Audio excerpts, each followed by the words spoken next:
name is Tiffany, and I am a former fetus. On behalf of all fetuses, I would just like to say, please abort us. We don't want to be here. I will be acting like DMX in this video. Where my dogs? Hello everyone, I have an announcement. Welcome to the New York subway. I'm single and looking for a relationship, so tap in.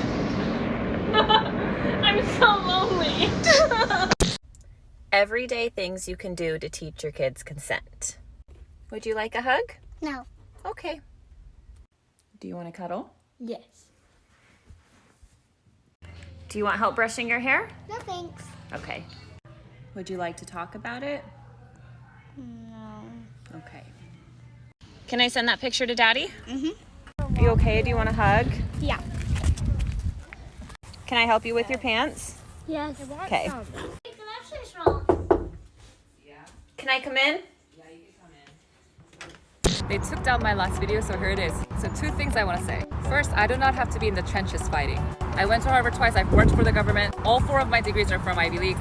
If I wanted to, I could have had a happy life just making a lot of money, holding up the oppressive systems, knowing that they're oppressive. I'm not on social media for clout. I'm a social media activist because this is part of my theory of change. Second, this trend, there is a world experienced by white people and there's a world experienced by non-white people. Being a person of color in a white world is inherently traumatizing. People of color have to navigate through the trauma, daily trauma.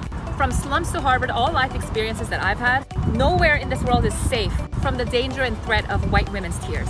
I've seen people of color CEOs and people of color tenured professors living in fear of white women tears.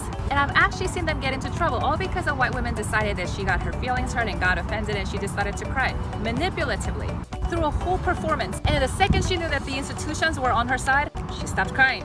That is a pattern to real life story. Hey, it's that time of year again where white people can't wait to get really tan. And y latinos también, bronceaditos, quemaditos. If you're a white person, you can't wait to get super tan and you can't say Black Lives Matter and you're not an ally and you can't stand for your Black, brown, indigenous, people of color, friends, and family, then do everyone a favor and tanning is not for you. So, thank you. So this comment right here is asking me to explain why not wanting critical race theory in the classroom is racist. Thank you for asking me this question. I'd love to explain it. So critical race theory talks about how the systems that we have, the laws that we have, how all of those are designed to oppress people groups. Things like mass incarceration, the prison industrial system, the military industrial system, all of those are used to oppress people groups. By teaching this in the classroom, we can show our kids what systems need to be challenged and thought about differently. Racism isn't going to be fixed by me going down to a kid right here and saying, hey buddy, you really need to be nicer to that kid over there, even though they look a little bit different than you. We can dismantle racism by dismantling systems of oppression, not by being nice to people. When you don't want to teach future generations about how these systems were designed to oppress people, you're taking the side of the oppressor, being racist. Can you be racist to white people? Why do I have so many controversial questions on my page now? Whatever happened to like the teacher questions? Okay, let's take a shot at this. Racism is systematic. So it's impossible to be systematically racist to white people in an American society. Right, like for example, when I was younger, I would be stopped by police officers. They would ask me to give them receipts to prove that I didn't steal anything, but they wouldn't ask my white friends. That's like systematic racism. You can't be racist to a white person in that way in the US because racism is both systemic and systematic. However, you can of course be discriminatory to somebody white and have negative, well, almost racist thoughts about them. I taught at a predominantly Black school. I had students come up to me and say, Desi, are you half white? I would say yes, and they would say, I don't trust white people. Now, is that systematically racist though? Not really. It's just prejudice. That's prejudice against white people, which to me is different. I feel like people are trying to answer this in a very simple way when this has a very complicated answer to it. I hope this helps. Got this comment, and newsflash, he thinks you're a colonizer also. I got a newsflash for you. That's fine, I understand. I am a colonizer, and I don't expect anyone to trust me when I'm wearing this skin color. I'm wearing the enemy's uniform.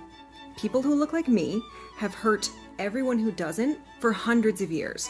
So I think it's unreasonable for me to expect that kind of trust from anyone. I mean, I could work as hard as I can read Malcolm X every day, and I'm still gonna make racist mistakes and hurt people I care about. And even if I don't hurt them, somebody else around me can weaponize my whiteness at any time and hurt more people. So usually when people call me a colonizer, it's an invitation for me to reflect on my actions, and it's not hostile. And even if it is hostile, people have every right to be hostile, so I'm just gonna be a good friend, and I'm gonna be patient, and I'm gonna understand. Night. You walk into your new classroom to meet your teacher, and you see me. What's the first thing that comes to your mind?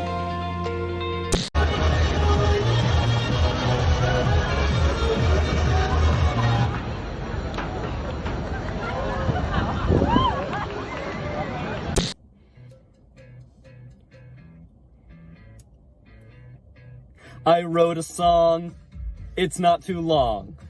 I wrote it to ask Rachel to the prom. Don't play pretend, we're more than friends. You are my beautiful, gorgeous lesbian. Rachel, you may be gay, but to be frank with you, our chemistry is straight fire. Rachel, I am the best date for you for the prom. I'm just a nice Jewish boy with an awesome mom. I'll even dress as a woman and wear lip balm. Please, Rachel, Rachel, go to prom with me. Elsie, grandma. Oh, this is another word. I pronounced it in English. Elise. That means grandma. So, Si. Elise. Elisi. Elise means grandma in Cherokee. So, and her hope is Elise. Grandma cradles newest member of the family and reveals his Cherokee name. So it's a tradition that the oldest person in the family gives the baby a Cherokee name. And that's her right here with a little baby. It's silly. This one is winter. And winter is pronounced gola gola ah. So it's gola go. Gola go. White women crying when they receive any sort of criticism from women of color is fucking racist.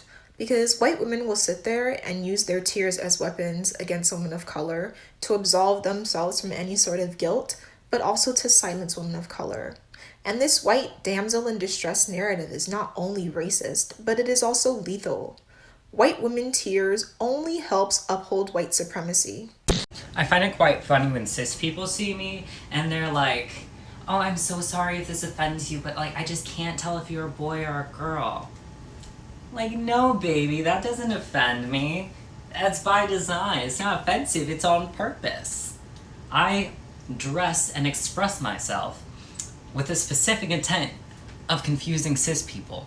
And it works, and it feeds my ego, and it gives me gender euphoria. Thank you, have a nice day.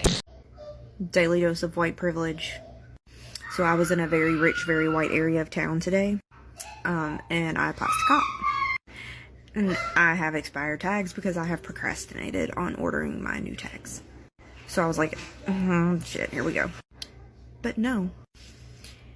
He wasn't following me. He was following a car with tint and rims that was being driven by two black guys. And from all that I could tell, they did not do anything. They were just driving down the street. I was the one in the wrong. I have expired tags. And normally I would have tried to follow to make sure that if they did get pulled over that nothing happened, or at least video. But I got hung up in a turn lane and at a red light and couldn't catch up. But yeah, what the hell? It made me so sad and so mad. It was painfully obvious that they were being followed, likely because they were black in a white area. Okay, Patty Betty here. So I just came to leave my house and I backed up. And my neighbor who I fucking cannot stand because he's got a Confederate flag and a Blue Lives Matter flag in his yard and it infuriates me. So I just backed my car up and we're gonna warm it up with the exhaust in his face for a few minutes.